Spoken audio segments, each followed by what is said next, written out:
오늘 우리에게 주시는 하나님의 말씀입니다. 시편 42편 5절 말씀입니다. 시편 42편 5절 한 절의 말씀 한 목소리로 합독하겠습니다. 내 영혼아, 내가 어찌하여 낙심하며 어찌하여 내 속에서 불안해하는가? 너는 하나님께 소망을 두라. 그가 나타나 도우심으로 말미암아 내가 여전히 찬송하리로다. 아멘. 사도행전 1장 6절에서 8절 말씀입니다. 사도행전 1장 6절에서 8절 말씀 한 목소리로 합독합니다.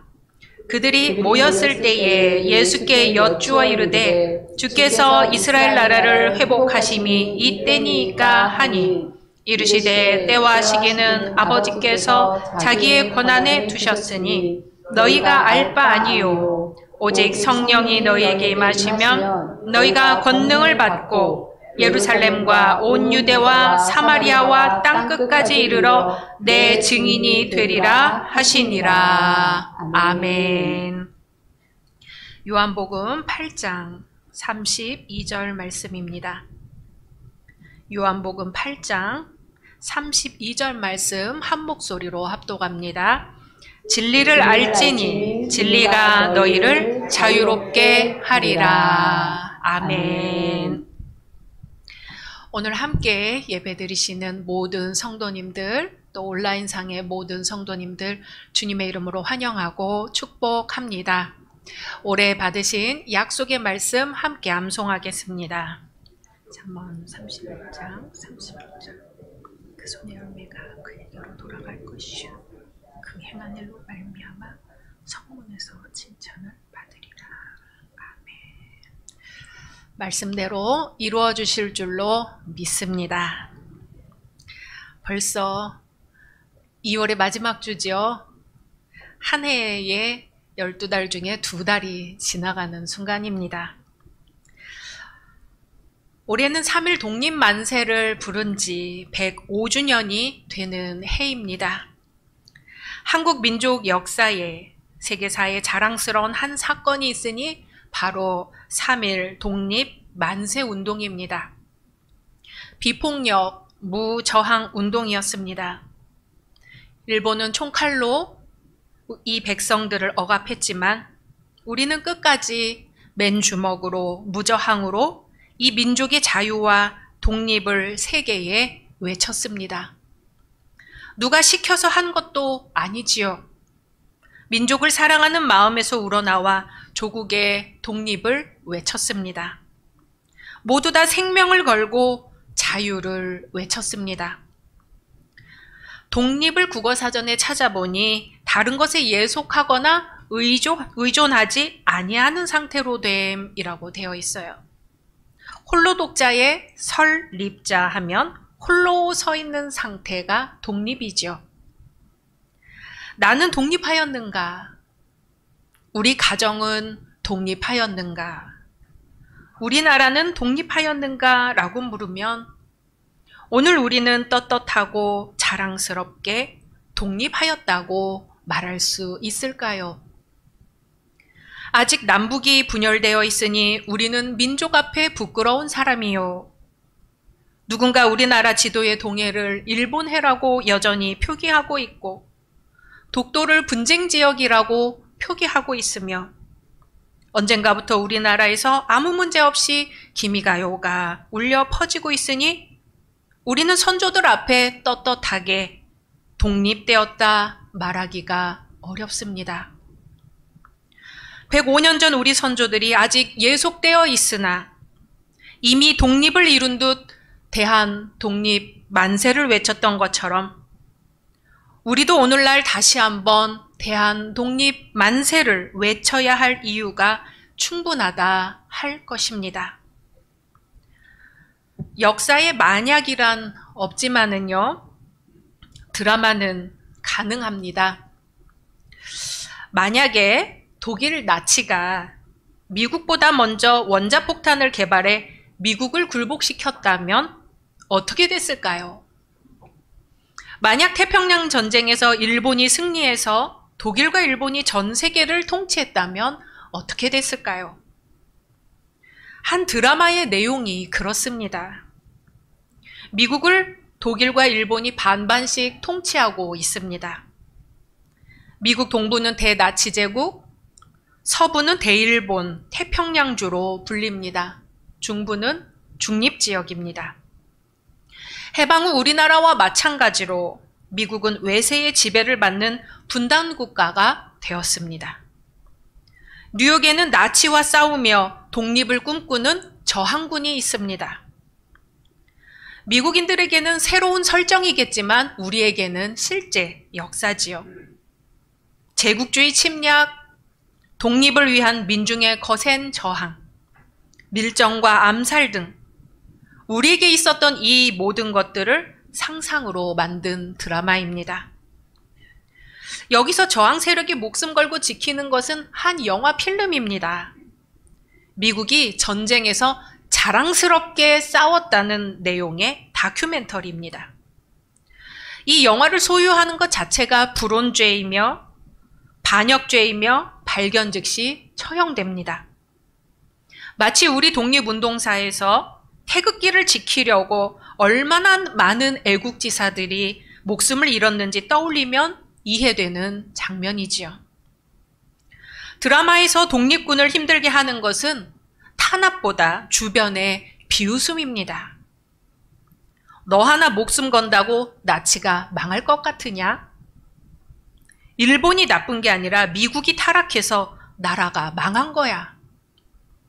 이렇게 내뱉는 말들이 독립군들에게는 더 큰 상처가 됩니다.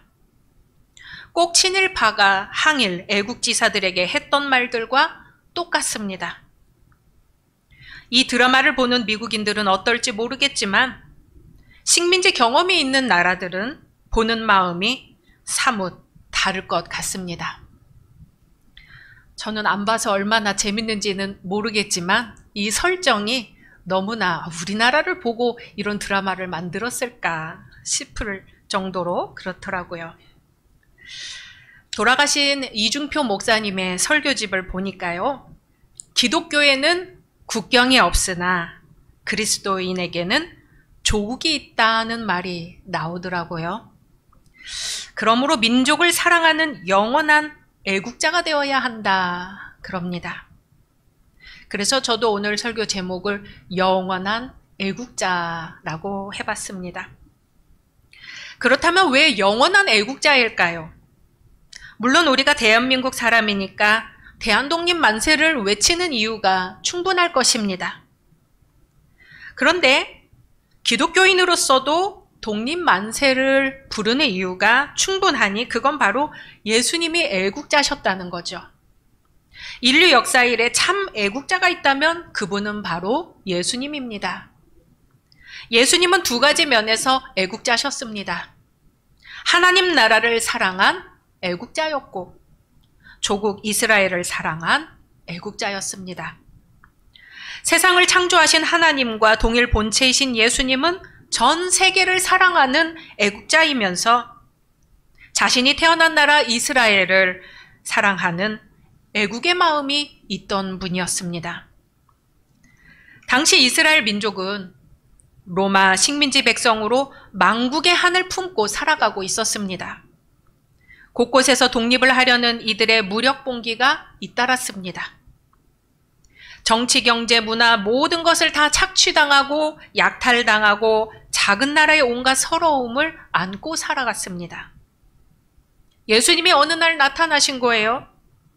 갑자기 나타나셔서는 권능을 행하고 병든 자를 고치고 죽은 자를 살리실 때에 사람들은 우리가 기다리던 바로 그 메시아다 했습니다. 굉장히 예수님에 대한 기대가 컸지요. 그런데 예수님은 이스라엘을 다시 일으켜 세울 독립운동은 하지 않고 십자가에 달려 로마 세력에게 무력하게 돌아가시고 만 것이죠. 이스라엘 사람들의 상심은 이루 말할 수가 없었습니다. 제자들은 예수님 옆에서 새로운 나라를 일으키고 한 자리씩 할 줄 알았다가 실망과 좌절감에 빠졌습니다. 그런데 예수님은 십자가에 달려 돌아가신 지 사흘 만에 다시 부활하셔서는 제자들 앞에 딱 나타나신 거예요. 깜짝 놀란 제자들은 여전히 민족 해방의 꿈을 품고 예수님께 묻는 말씀이 오늘의 말씀입니다. 사도행전 1장 6절 말씀 같이 읽겠습니다. 그들이 모였을 때에 예수께 여쭈어 이르되 주께서 이스라엘 나라를 회복하심이 이때니까 하니. 아멘. 주님께서 이스라엘 나라를 해방시킬 때가 이때니까 하고 묻습니다. 주님의 대답입니다. 사도행전 1장 7절 8절입니다.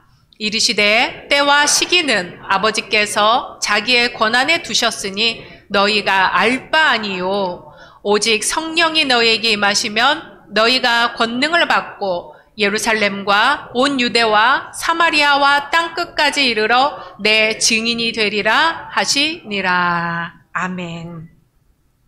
제자들은 식민지 조국 이스라엘의 회복을 바라며 민족의 살 길을 물었는데 예수님은 땅끝까지 이르러 내 증인이 되라고 대답을 하시는 거예요. 예수님은 민족의 살 길은 바로 성령의 권능을 받는 것이라고 대답하십니다. 제자들은 힘이 없어 나라를 잃고 힘이 없어 식민지가 된 것을 탄식하고 있었습니다. 로마는 힘의 나라였지요. 막강한 군사력으로 큰 제국을 이루고 있었습니다. 힘이 곧 정의요, 힘이 곧 평화였습니다. 그런데 예수님은 권력의 힘, 군사력의 힘이 아니라 하나님께서 주시는 힘이 진짜 힘이라고 말씀하시는 거예요. 제자들은 이스라엘이라는 작은 나라의 회복에 관심이 있었지만 예수님은 전 세계의 회복에 관심이 있으셨습니다. 전 세계를 압제해서 해방시키고 전 세계를 회복시킬 힘은 돈이나 권력이나 군사력에서 나오는 것이 아니라 성령의 능력에서 나온다는 말씀입니다. 그러고 보니 우리는 우리나라 대한민국 국민이면서도 또한 하나님 나라의 시민입니다. 국적이 2개입니다. 대한민국을 지켜야 할 사명과 함께 하나님 나라 전체를 지켜야 할 사명이 동시에 있습니다. 예루살렘과 온 유대와 사마리아와 땅끝까지 이르러 내 증인이 되리라고 하십니다. 증인은 누가 증인인가요? 순교자를 가리켜 증인이라고 합니다. 예수 그리스도를 위해 생명을 건 사람을 증인이라고 합니다. 그리스도와 함께 죽고 그리스도와 함께 산 사람들을 증인이라고 합니다. 목숨을 걸고 독립운동을 한 애국지사들은 소수의 사람들이었지만 일본을 두렵게 만들었습니다. 생명을 다해 예수 그리스도를 따르려는 사람들이 몇 사람만 있어도 우리 열린교회는 하나님 나라가 될 줄로 믿습니다. 몇 사람만 있어도 이 지역 사회를 움직이고 나라를 움직일 것입니다. 오직 성령이 너희에게 임하시면, 오직 성령이 너희에게 임하시면. 세상 사람들은 도대체 교회가 뭐 하는 데냐고 묻겠지요. 하지만 교회는 민족을 살리는 곳인 줄로 믿습니다. 일제강점기에 나라를 구하고 싶으면 기독교인이 되라고 할 정도였지요. 교회 안에 민족을 일으킬 힘이 있고 우리의 믿음 안에 나라를 일으킬 힘이 있습니다. 그 힘이 어디에서 나오냐면 오직 성령이 너희에게 임하시면. 우리가 진정 우리 나라를 위하고 하나님 나라를 위한다면 우리에게는 가장 우선적으로 해야 할 일이 있습니다. 바로 기도하는 것입니다.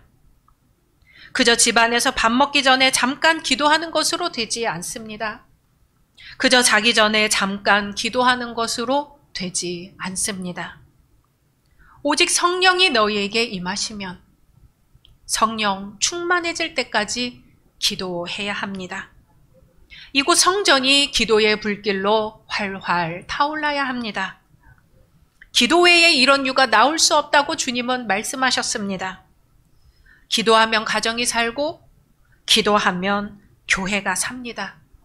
기도하면 나라가 살고, 기도할 때 통일의 문이 열립니다.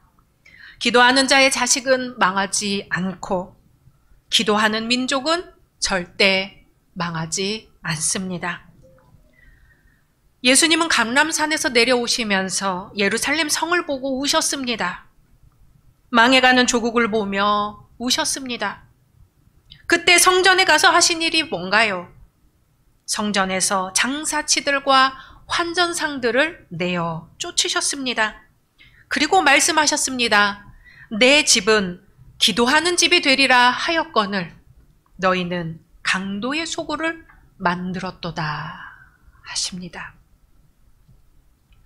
오늘 우리 청지기들은 그리스도의 증인으로 사는 사람들입니다.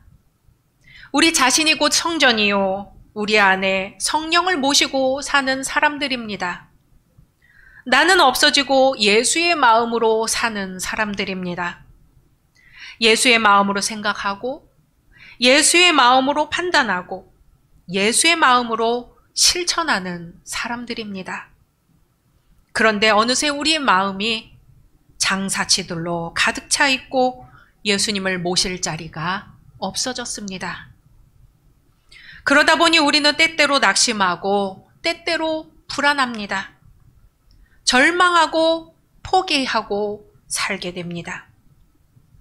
독립이 나라만 바로 서는 게 아니고 우리 가정도 바로 서야 하고 나 자신도 바로 서야 하는 일인데 우리가 똑바로 서지 못하도록 우리를 흔드는 것들이 너무나 많이 있습니다. 카포치아라는 유명한 조각가가 있었습니다. 당대에 부러울 것 없는 명성과 실력을 갖고 있었지요. 자신감이 넘쳤습니다.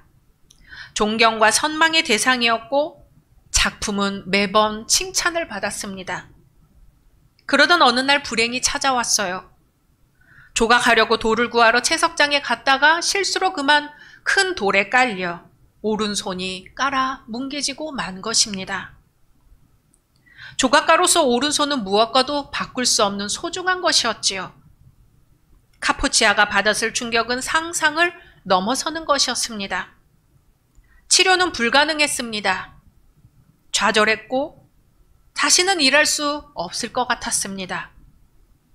그렇게 상심해서는 긴 시간을 원망을 하면서 보냈습니다. 어느 날 그렇게만 살 수는 없다고 생각하면서 왼손으로 작품을 시작해 보았습니다. 마음대로 손이 따라주지 않았고 무척 고통스러웠습니다.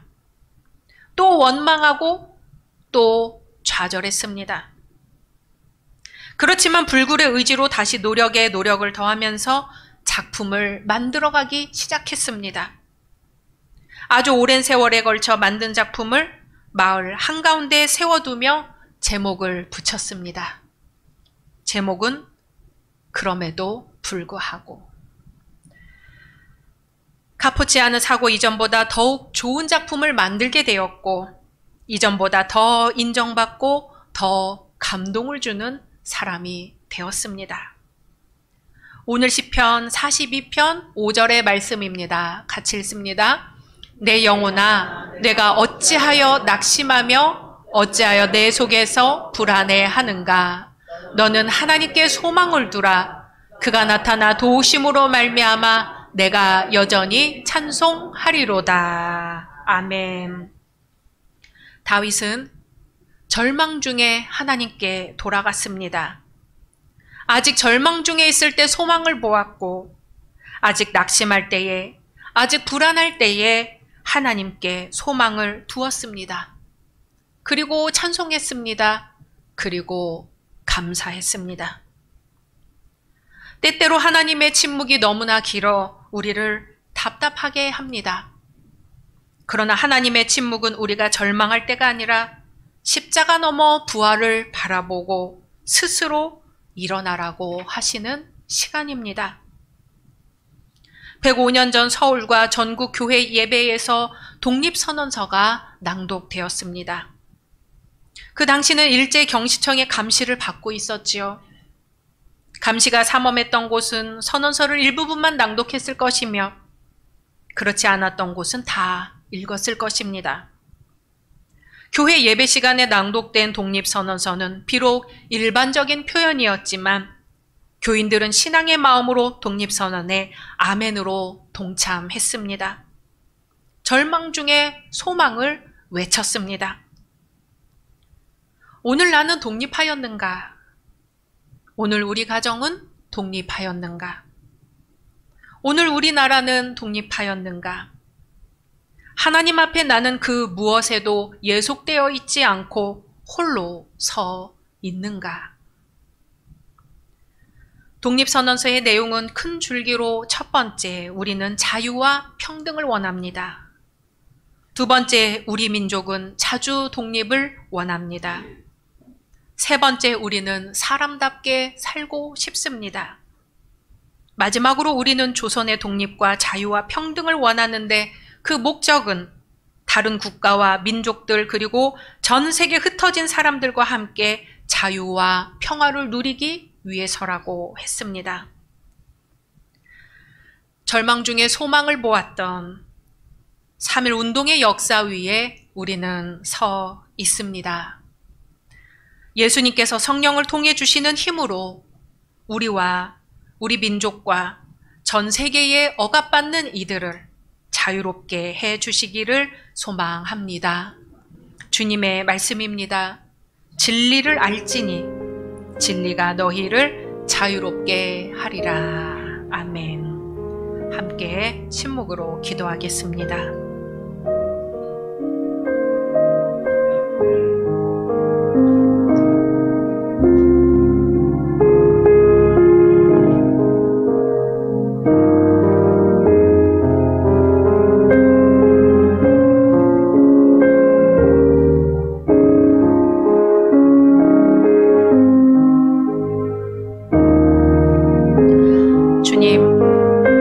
저희가 주님을 택한 것이 아니요 주께서 저희를 택하셨으니 부르심에 합당한 삶을 살게 하옵소서. 주님 주신 직분을 잘 감당할 수 있는 능력을 허락해 주옵소서. 진리 안에서 서로 자유롭고 성령 충만하여 복음을 증거하고 성령의 권능 위에 굳건히 서는 교회가 되게 하옵소서. 우리의 기도를 통하여 가정이 변화되고 교회가 변화되고 민족이 바로 서게 하옵소서. 그래서 감사, 그럼에도 불구하고 감사, 미리 보면서 감사, 범사에 감사할 때 우리 삶에 열매가 있게 하시며 우리 모두 주님이 주시는 의의 면류관을 받게 하옵소서. 예수님의 이름으로 기도드립니다. 아멘.